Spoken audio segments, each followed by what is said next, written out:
Hola, mi nombre es Ingrid Pineda. Soy terapeuta especializada en manejo emocional, trabajando con varias técnicas y herramientas como son biodescodificación, bioneuroemoción, hipnosis, programación neurolingüística, reencuadres de liberación inconsciente, entre otras. Esta vez te voy a hablar de lo que es la biodescodificación. La biodescodificación consiste en el arte de acompañar a cualquier persona a conseguir las emociones ocultas que se asocian al síntoma de una enfermedad para lograr descodificarla y con ello poder tener a su alcance la curación, liberando las emociones que se encuentran tras el inconsciente para poder trascender hacia su evolución. Desde la biodescodificación buscamos ser el observador de nuestra propia experiencia, para con ello poder analizar lo que ocurre a nuestro alrededor y lo que ocurre en nuestro cuerpo, y cómo ello está interconectado mediante las emociones. Nuestro cuerpo constantemente nos está hablando.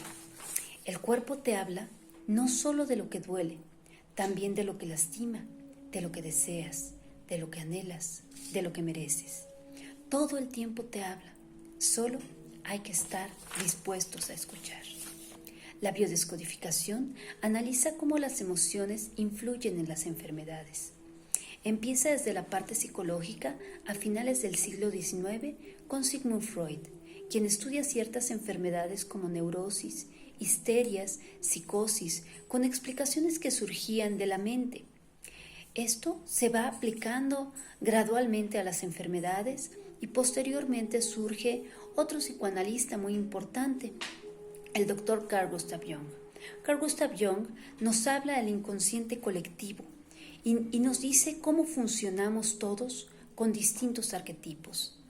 Jung fue discípulo de Freud. Otra teoría dice que cada enfermedad tiene una afectación psíquica y se empieza a hablar de enfermedades psicosomáticas, donde la psiquis tiene que ver con el soma, el cuerpo.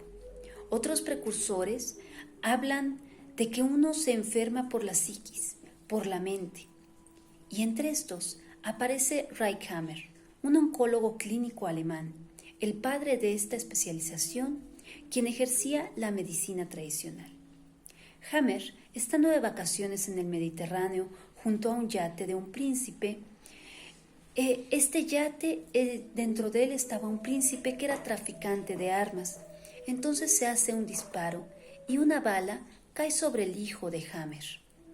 Este muchacho de 20 años cae herido y es hospitalizado de gravedad.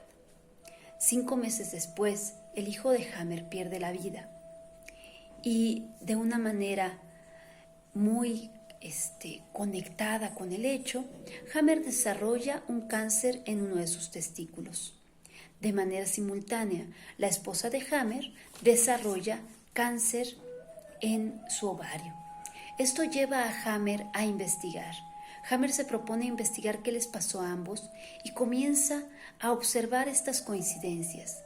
Las relaciona con situaciones de otros pacientes que ante un shock desarrollan enfermedades de tipo cáncer. A pesar de Hammer ser un doctor muy asociado a la parte tradicional, donde él pensaba que únicamente se desarrollaba un cáncer, ya fuera por alguna situación genética o por alguna situación de algún desorden orgánico, al darse cuenta de esta coincidencia simultánea con su esposa, de que ambos desarrollan cáncer después de la muerte de su hijo, él empieza a investigar cada vez más profundo qué es lo que pasó y empieza a observar a los pacientes que tenía para entonces poder determinar qué pasa. Deja de mirar la enfermedad desde el punto de vista tradicional y observa que ésta llega tras un choque psíquico fuerte, relacionando cada resentir de la persona con la enfermedad, descubriendo el paso del cerebro a la célula, ya que cada parte cerebral manda sobre un órgano en particular. Hammer se cura de cáncer sin quimioterapia. Su esposa fallece de cáncer de ovario varios años después. A Hammer lo persiguen, lo tratan de loco, le quitan la matrícula y lo encarcelan. Hammer muere exiliado en Noruega. Él planteaba la curación solamente de palabra, permitiendo que la persona reflexione y se interiorice a qué le pasó antes de enfermarse.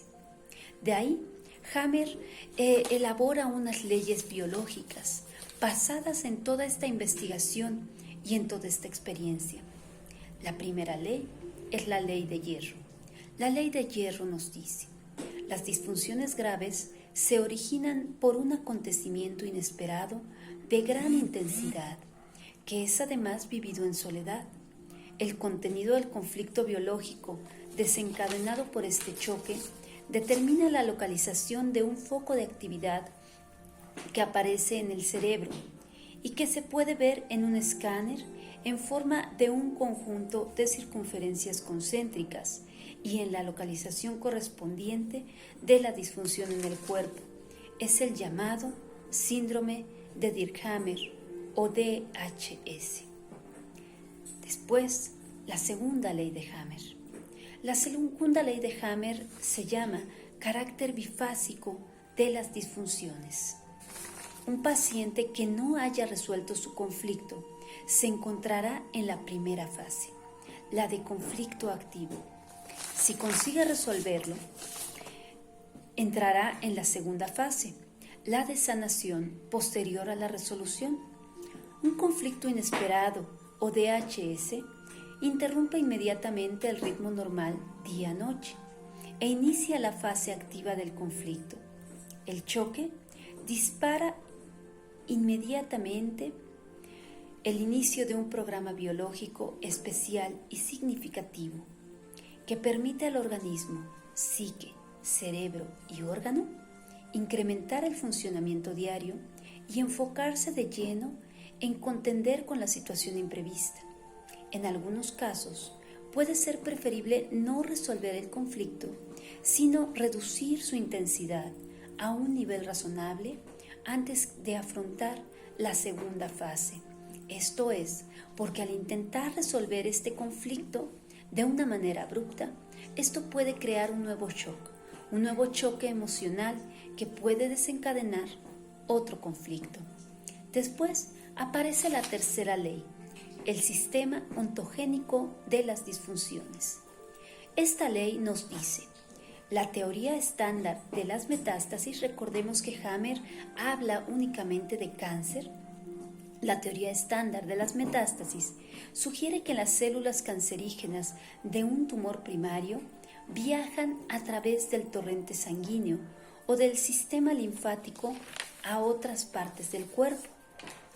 Entonces, al viajar, estas producen un crecimiento canceroso en el nuevo sitio.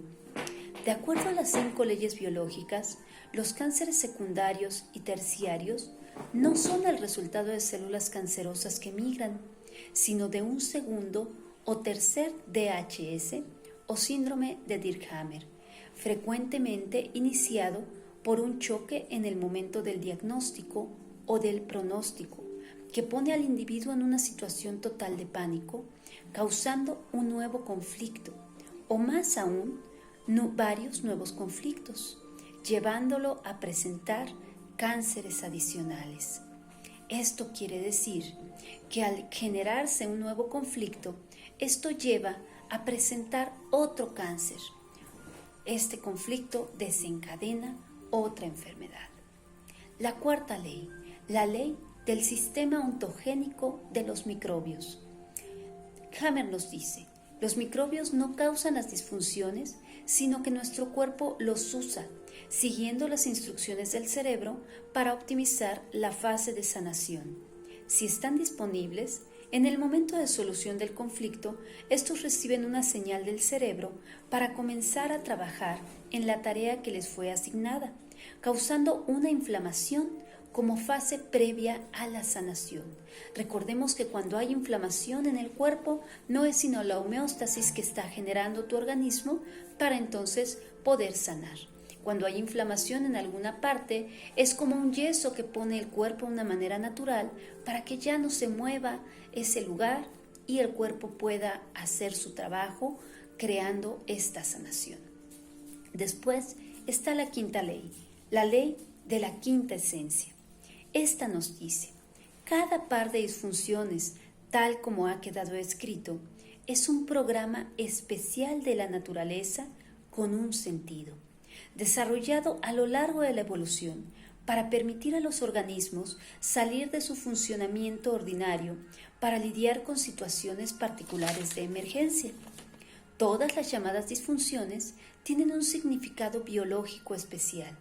Mientras antes considerábamos a la madre naturaleza como falible y teníamos la audacia de creer que ésta constantemente comete errores y causa descomposturas, ahora con esto vemos que no es así. Desde esta perspectiva se entiende la realidad como una totalidad entretejida en la que se desencadena la disfunción debido a una causa que nos ha creado un conflicto y que necesitamos resolver para crecer espiritualmente. La biodescodificación es una propuesta curativa completamente natural que nos ayuda con un método muy efectivo a recobrar la salud, independientemente de las molestias que se presenten. Cada una de las técnicas de biodescodificación va a trabajar de diversas maneras en cada una de las sintomatologías que pudiese estar presentando nuestro paciente.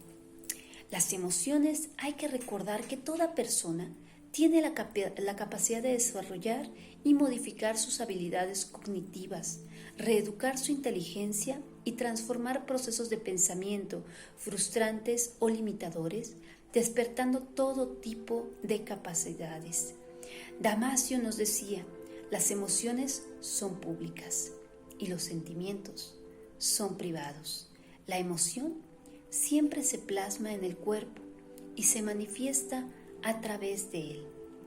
El sentimiento es algo muy íntimo que sentimos pero no podemos expresar.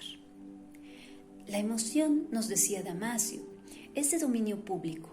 Estas son las manifestaciones visibles en el rostro y en los comportamientos, audibles en la voz y en otras manifestaciones menos visibles, pero que pueden ser detectadas con poco entendimiento. Se produce en el teatro del cuerpo y es un fundamento para la regulación de la vida. El sentimiento pertenece al dominio privado. Es difícil poder visualizarlo, oír o utilizar el tacto para detectarlo. Se produce en el teatro del espíritu. Tiene función y regulación en la vida a nivel superior. La neurología entiende la emoción como un cambio que se produce en el cuerpo y en el cerebro, y un sentimiento es la idea que tenemos de ese cambio, la representación de una emoción basada en el cuerpo y en la información que recibimos, y que dará lugar a un sentimiento de lo que ocurre. Norberto Levi nos decía, la función de la mente es coordinar y posibilitar las emociones. Lo que ocurre es que la mente en su estadio inmaduro no sabe cómo interactuar con las emociones y desde su ignorancia intenta resolver el problema de las emociones dominándolas o reprimiéndolas. Los pensamientos desencadenan emociones y éstas pasan al mapa corporal, pero las emociones corporales se convierten en sentimientos. El eterno diálogo entre ambos debe ser tal que su interacción sea de fluidez en lugar de resistencia y rechazo, los cuales pasarán a engrosar la sombra de la que nos habló Jung y nos instalarán en la enfermedad psicosomática. Quizá la falta de memoria nos lleve a pensar que llevamos a cabo grandes descubrimientos a diario, cuando en realidad contactamos con un pasado donde reside nuestro tesoro más bien guardado, donde cohabitan las cosas y los porqués que a veces nos angustian. Platón decía, no aprendemos, solo recordamos. Para poder teorizar sobre el cómo sobre el vino, hay que emborracharse primero, decía un proverbio sufí. Entonces, el terapeuta debe buscar la quietud en sí mismo, ponerse en escucha silenciosa para poder captar un síntoma y el lenguaje inconsciente que abre la puerta sobre el saber de dicha endoconciencia, porque tan solo en ella captaremos el lenguaje de su enfermedad. El síntoma aparece para que nos demos cuenta, para revelar un deseo profundo, desconocido en nosotros. Entonces, va a ser importante observarlo, va a ser importante saber que la emoción solo nos conecta para llevarnos a una acción y que todo es en pro de nuestro avance, de nuestro aprendizaje y de estar cada vez mejor. Te deseo que las mayores bendiciones de la vida vengan a ti.